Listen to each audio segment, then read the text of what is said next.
You know, it all could be so simple. Just let Terence Crawford be the fighter of the year 2023. That's what I want to talk about in this video.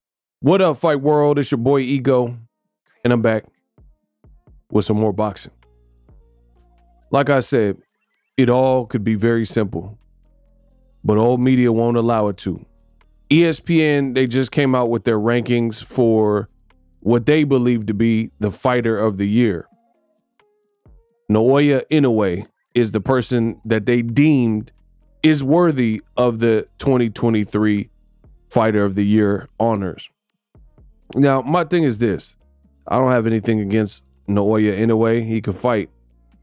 He became undisputed the two times in really like about a year, right? So 2x undisputed. There's only one problem.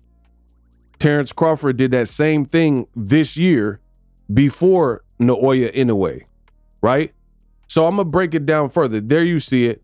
Terence Crawford beat Errol Spence to secure his spot atop of the welterweight division and solidify himself even further by being a 2x undisputed.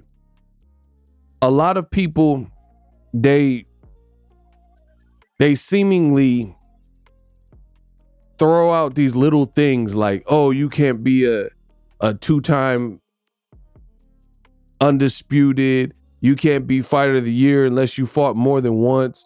Says who? Where did that ever come from? Because if we're really being real, Terence Crawford fought in December against David Avanesian, and then he fought again months later against Errol Spence in the one that mattered, and you see the result. So who's to say that you have to fight 2 times in a year, right? Like, I never heard of this thing. You know why? Because you guys just made that up. Oh, Crawford, I would have him as fighter of the year, but he only fought once.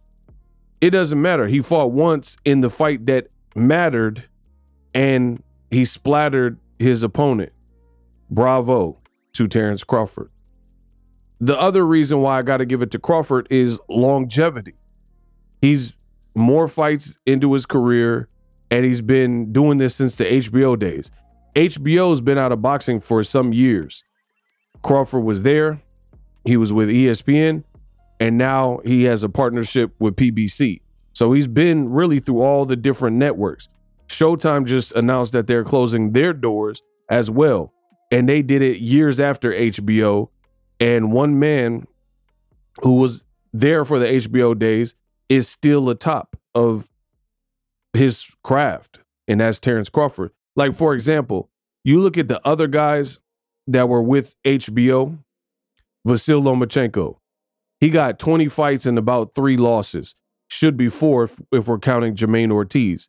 Gennady Golovkin, he just lost to Canelo. Some believe he's retired. Adrian Broner, who was popular on HBO during those days. I mean, his fight got canceled, so he's nowhere to really be found right now. And no one would say that he's the #1 person at 140 or 147, wherever he's fighting. Andre Ward, great fighter, but he's retired. Kovalev, I mean, last time I checked, he's fighting in cruiserweight, fighting on Triller. I don't even really know what he's doing. So Crawford definitely, when it comes to longevity, when Crawford was fighting on HBO, no one even knew who Naoya Inoue was. So it's how soon we forget. They're quick to crown anybody who's not black, who's not from America, before they take a black fighter who's been on top and anoint him. And it's funny because this ESPN list, they gave credit to his trainer, Bomac, and they put him as trainer of the year, but then they didn't give Crawford the fighter of the year. And they're showing a picture. Like, how did he become trainer of the year? And the main guy he trains that started it all, Terence Crawford, this is the reason why you would even put him as trainer of the year. No disrespect to any of his other fighters, but he didn't become trainer of the year because of Keyshawn Davis alone. He became trainer of the year because of what Terence Crawford did. So how you going to put ESPN as cap? How you going to put the man as trainer of the year and then not put Crawford up, who was 2X undisputed before before what's his name? Naoya Inoue. What are we talking about, bro? And here's the other thing when it comes to this fight. Crawford beat Errol Spence, which was considered, that was his Mayweather versus Pacquiao. That was considered his contemporary. That was considered the guy that could beat him, right? When you look at the two fights that Naoya Inoue had, he did his thing. But if I'm not mistaken, he was the favorite in both of those fights. Like, there were some people who maybe said, I'm pulling for Fulton. But the people that I seen, a lot of them that were pulling for Fulton, they didn't like Inoue. So they had like a personal bias and they were just going for the home team and going for the American. It wasn't like a clinical breakdown of, oh, Stephen Fulton's going to body Inoue because he does this and this better. It was more so I'm picking the American because he repping the flag that I'm repping, or I like him, or I know more about him. But I didn't see a lot of breakdowns where they were saying, oh, I'm picking Fulton to intelligently beat him, and here's why. And even if you did pick Fulton, you would have been wrong. So credit to Inoue for this performance. Fulton is a good fighter, but let's not forget, Fulton had, really a tooth and nail fight with Brandon Figueroa, right? Omar Figueroa's brother. And some people thought it could have went either way. I know Figueroa thought he won that particular fight. So a lot of people that are saying that Inoue is fighter of the year, it's not saying he had a bad year, but he didn't have a better year than Crawford, right? Even with two fights, because the Fulton fight by far was more impressive. But even that, like, that was impressive because he moved up in weight and his power carried and he dismantled a bigger Fulton, But as far as his second opponent, which everyone's saying, oh, Inoue fought twice. I mean, you fought and beat a dude, Marlon Wayans. Look up, Marlon, say cheese. And his record is 37-4. Obviously, one of the losses right here is the Inoue loss. So regardless of that, he would have, you just subtract one, and he still would have been 37-3 with 2 knockouts. So he's already been knocked out. He has a 50%, which is about average KO percentage. He has a lot of fights for those little divisions, 41 fights, right? What are we talking about? He's had a long career for the lighter divisions, because the lighter divisions, if you know your boxing, the guys in lighter divisions, they typically throw a lot of punches. So great. Inoue KO'd him in 10 rounds. But I distinctly remember he fought on the Jermall Charlo card. I think it was Jermall Charlo versus Dennis Hogan against this dude. And guess what? Barclays Center, you see it, he was already knocked out. So this is a guy who was knocked out in 2019 in damn near the same round as Inoue. And people are saying, oh, I got to give Inoue fighter of the year because he got a knockout. I mean, this guy had been knocked out just a few years ago, right before the pandemic. Boom. Barclays Center. Like I said, Jermall Charlo. He was on the Charlo versus Hogan card. And it also had Chris Eubank and Matty Korobov. And Matt Korobov got injured in that fight. See, y'all don't know boxing. It's okay. Subscribe to my channel because I know boxing. So we're talking about a guy who had already been stopped before, more than once. A guy who had already lost before against David Sanchez, a 19-2-2 guy. Let me see his record now. I guarantee you his record is probably not good. Look at his record now. 31-4, 31-4-2. It's not horrible in terms of the number, but he lost to Luis Neri, Luis Concepcion, and yeah, so it looks like his bigger fights, a lot of fights you don't even recognize because they're like local Mexico club fights.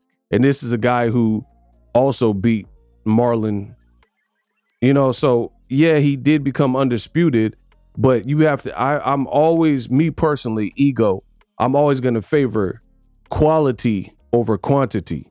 Terence Crawford, in one fight, he fought the guy who was supposed to be his boogeyman and supposed to have his number, and he prevailed. Nobody really thought Fulton would beat him. See, look at this picture of the Errol Spence fight. Nobody really had Fulton beating Inoue, and I'm talking about somebody who put out a prediction and intelligently broke down why it would happen, right? And it took Inoue longer.